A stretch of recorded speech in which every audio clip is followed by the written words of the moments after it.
We've got some big updates out of Miami following Week 7, especially on the injury front and the Dolphins' quarterback situation heading into this week. Let's start with some encouraging news. Tight end Darren Waller is not out for the season. Earlier reports hinted that his pectoral injury could be severe, possibly ending his year. But after Monday's MRI, the results were better than expected. According to his agent, Drew Rosenhaus, Waller suffered a strain, not a full tear, and he's now considered week to week. Before we go any further, don't forget to subscribe to the channel, like this video, and share it with your friends. And of course, hit that bell icon so you never miss an update. Now, back to the Dolphins. This is finally a bit of positive news for a team that's been crushed by injuries all season. Think about it. Austin Jackson and James Daniels have both been sidelined since Week 1. Every time it seems like Miami catches a break, another key player goes down. But this time, there's light at the end of the tunnel. Waller's injury doesn't appear to be season-ending, and if all goes well, he could return later this year. There's still a chance he lands on injured reserve, which would sideline him for at least 4 games, but compared to what it could have been, this is a huge relief for Dolphins fans. Now, when you look at Miami's upcoming schedule, the timing of Waller's injury becomes even more important. The Dolphins have 2 games in the next 10 days, a Sunday matchup against the Falcons, followed by a Thursday night football showdown with the Ravens. That's a brutal stretch for any injured player. Even in the best-case scenario, Waller would likely miss at least 3 games if he tried to return too quickly. That's why it just makes sense to place him on injured reserve. Give him the full 4 weeks to recover properly and open up a roster spot in the process. Head coach Mike McDaniel even mentioned during his Monday press conference that expecting Waller to play this week would be living in hope, not reality. With that type of soft tissue injury, rushing him back could easily make things worse. So let's be real. He's probably not suiting up against the Falcons, Ravens, or even the Bills. Maybe, there's a chance by the Commanders game, but the smart move is to rest him, not risk him. In the meantime, Miami should take advantage of that open roster spot. Greg Dulcich, who impressed during the preseason, deserves a real opportunity. The Dolphins picked him up after his stint with the Giants, but he's been stuck on the practice squad ever since. With Waller sidelined, this is the perfect chance to see what he can do in that same dynamic pass-catching role. Because let's be honest, Tanner Conner and Julian Hill haven't shown they can fill that gap in the passing game. Dulcich brings the kind of athletic upside this offense desperately needs right now. And speaking of offense, that brings us to the next big headline out of Miami. Tua Tagovailoa remains the starting quarterback. There's been talk all week about whether it's time to make a change, but here's where things stand.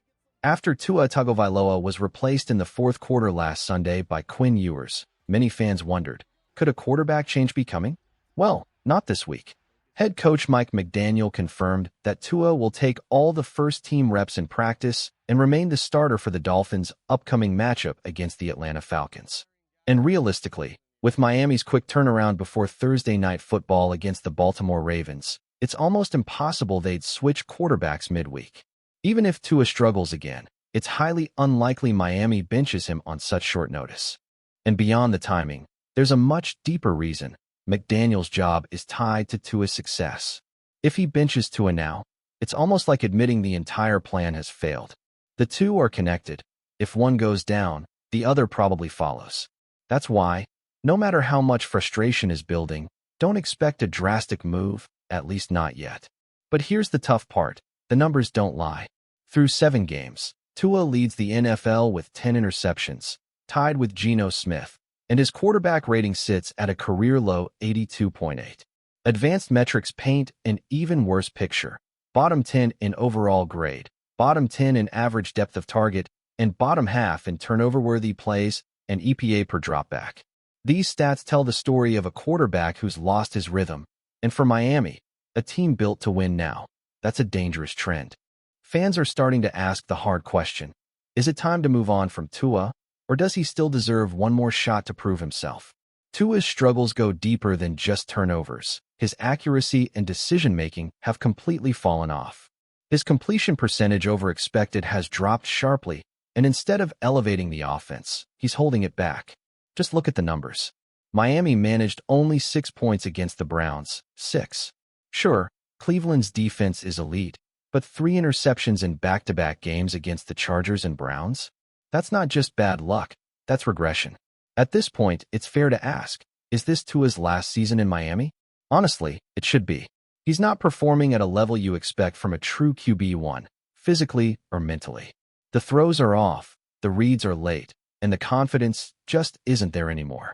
Realistically, if a benching does happen, it's probably not coming until around week 12 or 13, near the bye week. But even then, it might take something major, like a coaching change, to make it happen. Because as long as Mike McDaniel is in charge, he and Tua are tied together. If one falls, the other likely follows. It's a tough situation, a talented roster being dragged down by inconsistency under center. And unless something changes soon, the Dolphins' season could spiral fast. Miami's offensive line situation is starting to feel like a bad joke. Every week, the same story, no reinforcements, no relief, just more frustration. It's honestly hard to believe the Dolphins are still this thin up front. Jason Sanders, Austin Jackson, and James Daniels. None of them are returning yet. Daniels signed a 3-year, $24 million deal and has played only 4 snaps this season. 4. And Austin Jackson?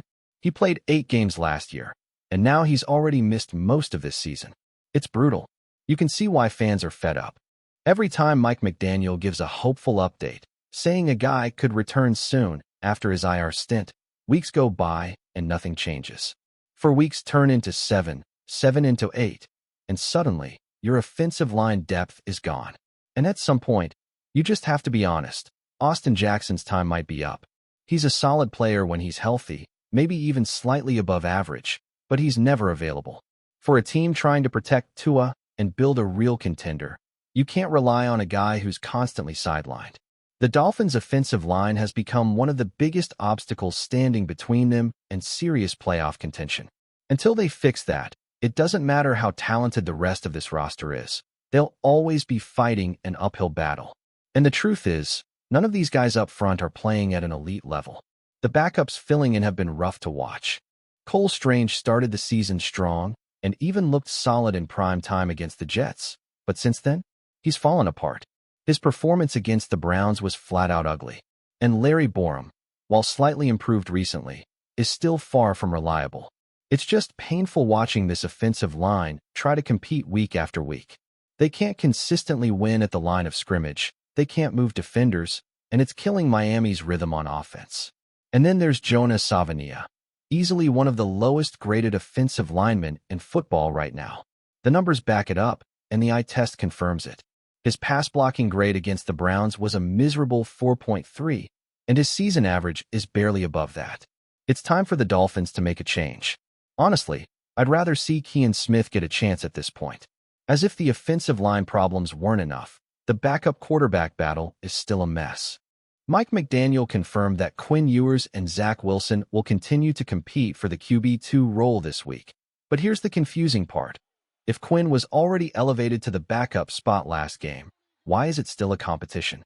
It just feels like this team can't settle anything. From the offensive line to the quarterback room, Miami needs stability and fast. And honestly, that's the question. Why is there even still a competition?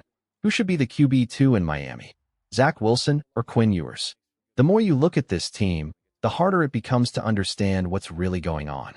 The level of dysfunction inside the Dolphins organization right now is unreal. Look at Sunday's performance against the Browns. The offense ran just 12 snaps, with 8 pass attempts for 53 total yards. The numbers were ugly. Poor accuracy, missed throws, and a couple of bad reads. Sure, there was one nice deep ball down the sideline, but that was about it. At this point, if we're being honest, the Dolphins should just stick with Quinn Ewers as the backup. Zach Wilson is on a 1-year, $6 million deal. He's not the future. Quinn might not be a star yet, but at least he's someone you can develop. Going back to Wilson makes no sense for a team that needs to build forward momentum, not spin its wheels. So here's the truth. Miami's got talent, but the cracks are showing. Between the injuries, the offensive line struggles, and the uncertainty at quarterback, this team feels like it's hanging by a thread. The question now is simple. Can they hold it together long enough to save their season?